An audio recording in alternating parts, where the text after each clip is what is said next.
Hi, everyone. I hope you're well and your hips have been happy this week. This is Jane from Illumini Body with another weekly hip stretch. So today we're working on hip openers. This is going to be the first in a series of a few of these hip openers. And I love this hip opener because it is familiar to a lot of people and can be accessible to a lot of people.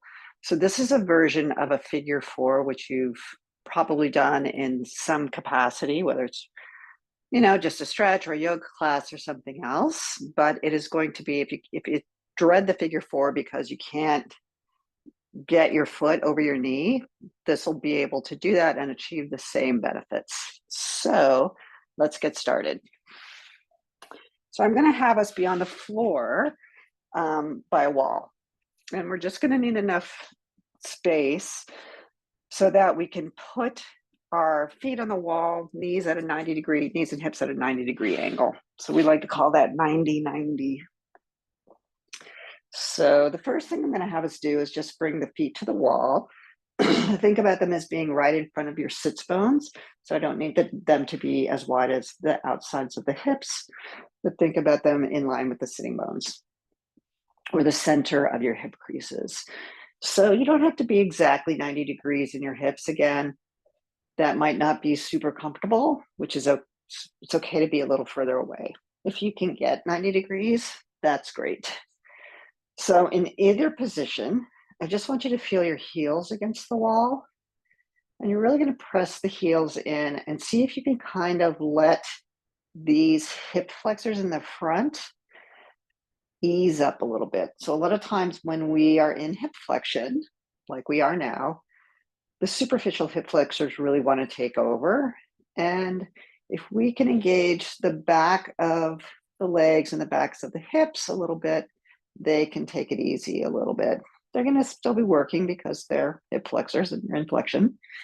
But if we can unload that a little bit or offload some of that a little bit, we can find a little bit more ease in the pelvis, a little width in the pelvis, and you can feel the thigh bones kind of sinking down into the hip sockets, like the tops of the thigh bones are really heavily sinking toward the floor. And that's just going to put our hip joint in a better position, meaning the top of our thigh bone is in a better position in the joint.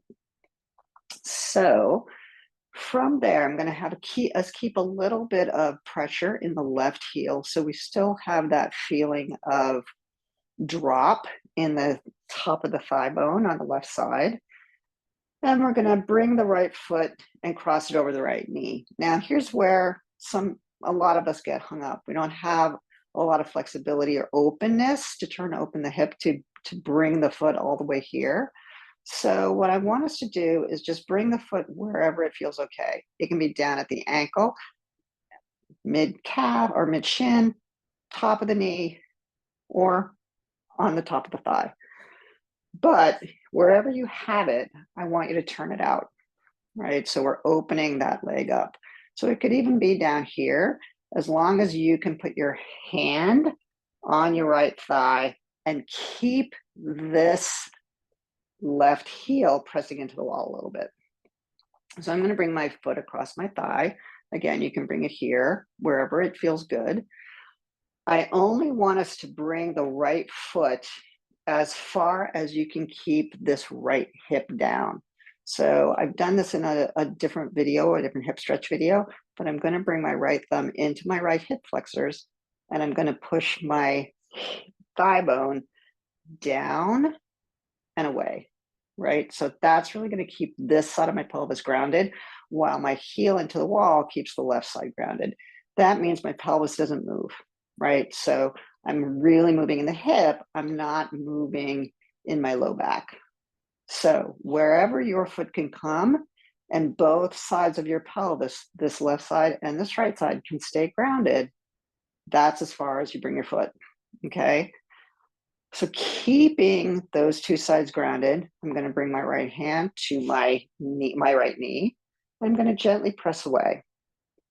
I'm also going to flex my right foot so that if I have any tightness in the right below my knee, that's just going to open these two shin bones a little bit, these lower leg bones. So like a teensy tiny bit just to take a little pressure off. So I'm going to press this away and I'm going to give reciprocal pressure of my right knee into my hand. So both of these structures are working, right? And at the same time, that pressure, that oppositional pressure, can help this right thigh bone feel like it can sink down into this right hip socket as well.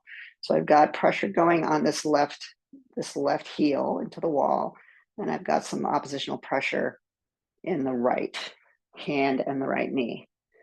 And I'm just going to breathe like 2 or 3 breaths here. And then I'm going to release the right knee. I'm going to reapply the pressure in the left heel.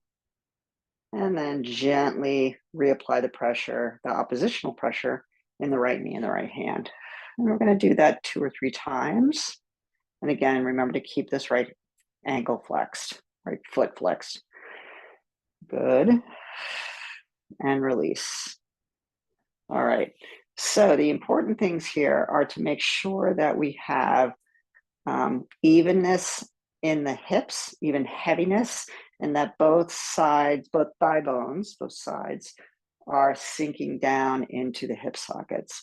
And that's just going to make sure that we're really stretching in the hips. We're not stretching or moving in some other part below or above the hips to compensate for tightness in the hips. So it might not be as open as you usually get or want to be, but we're really working in the right spot.